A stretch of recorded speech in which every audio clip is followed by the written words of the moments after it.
किसान साथियों, इस समय हमारी जो गेहूं की फसल है वह 80 से 90 दिन की हो गई है। गेहूं की कुछ किस्मों में बाली भी निकल चुकी है और बाकी की कुछ किस्मों में अभी बाली निकल रही है। हमारे ज़्यादातर किसान साथी हैं गेहूं की फसल 55 से 60 दिन की होने के तक ही ज़्यादा फोकस करते हैं। इसके बाद अपना फोकस कम कर देते हैं या फिर गेहूं में जब दूसरा पानी आ जाता है इसके बाद किसान साथी गेहूं की फसल में देखभाल कम कर देते हैं। इस समय तक किसान साथी अपना जो पहला पानी लगाने का समय है वो ठीक समय से पानी लगाते हैं, खाद भी ठीक समय से डालते हैं और अन्य प्रोडक्ट भी फुटाव के लिए डालते हैं जिससे कि कल्लों की संख्या ज़्यादा से ज़्यादा बने। हमारे जो सभी किसान साथी हैं वो जानते हैं कि गेहूं की फसल में जितने ज़्यादा कल्ले होंगे उतनी ज़्यादा बालियाँ आएंगी और उतनी ज़्यादा ही हमें पैदावार मिलेंगी। लेकिन हमारे किसान साथी 55 से 60 दिन की गेहूं होने के बाद अपना फोकस कम कर देते हैं जिसके कारण हमारी गेहूं की फसल कमज़ोर पड़ जाती है, जिससे कि फसल में बाली निकलने के बाद ना तो अच्छी तरह से दाने बन पाते हैं और ना ही दानों में वजन आता है और इस तरह हमारी गेहूं की फसल की पैदावार भी हमें कम मिलती है। तो नमस्कार सभी किसान साथियों, मैं हूं आपका सहायक सचिन और आपका अपने यूट्यूब चैनल एग्रोकेमिकल्स पर स्वागत है। किसान साथियों, आज हम बात करेंगे कि गेहूं की फसल 80 से 90 दिन की हो गई है और बालियां भी निकल रही हैं।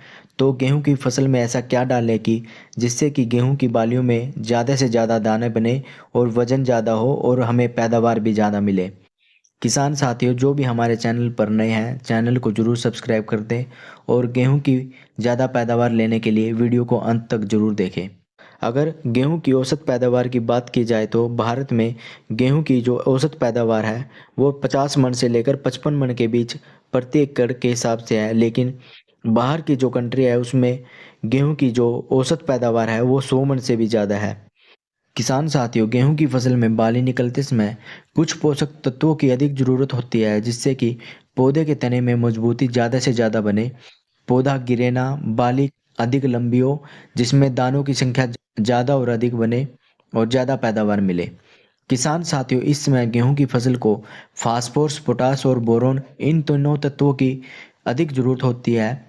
फास्फोरस और पोटास पोषक तत्व डालने से एक तो पौधा ज़्यादा मजबूत होगा, दूसरा बाली के जो दाने हैं उनमें क्वालिटी और वजन और चमक तीनों आएंगी।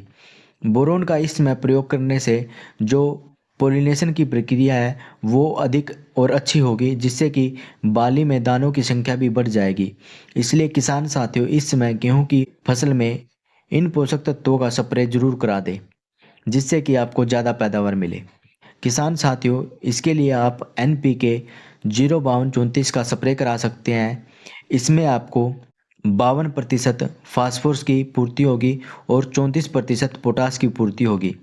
किसान साथियों, अगर आपने MOP पोटास बुआई के समय या अभी तक नहीं डाला है तो आप 15 से 20 किलोग्राम MOP पोटास तीसरे पानी के साथ डाल दें। NPK 05234 की डोज की बात करें तो इसकी डोज 1 किलोग्राम प्रति एकड़ ले।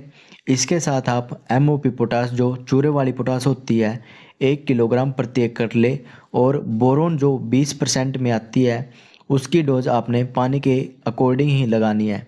अगर आप स्प्रे में 100 लीटर पानी प्रति एकड़ लगाते हैं तो 100 ग्राम बोरोन ले। अगर 150 लीटर पानी लगाते हैं तो 150 ग्राम बोरोन प्रति एकड़ ले, यानी 1 ग्राम 1 लीटर पानी में आपने बोरोन का स्प्रे मिलाकर करना है।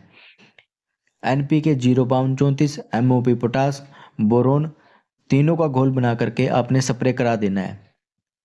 इन पोषक तत्वों का प्रयोग करने से दानों की संख्या ज़्यादा से ज़्यादा बनेगी, दानों में क्वालिटी, वजन और चमक आएगी और गेहूं की पैदावार भी हमें ज़्यादा मिलेगी। किसान साथियों, अगर आपकी गेहूं की फसल पीली पड़ गई है या कल्ले कम है या फुटाव कम है तो आप डिस्क्रिप्शन में दिए गए लिंक पर जाकर मेरी वीडियो को देख सकते हैं जिसमें गेहूं के पीलेपन व कम कल्लों के बारे में पूरा बताया गया है।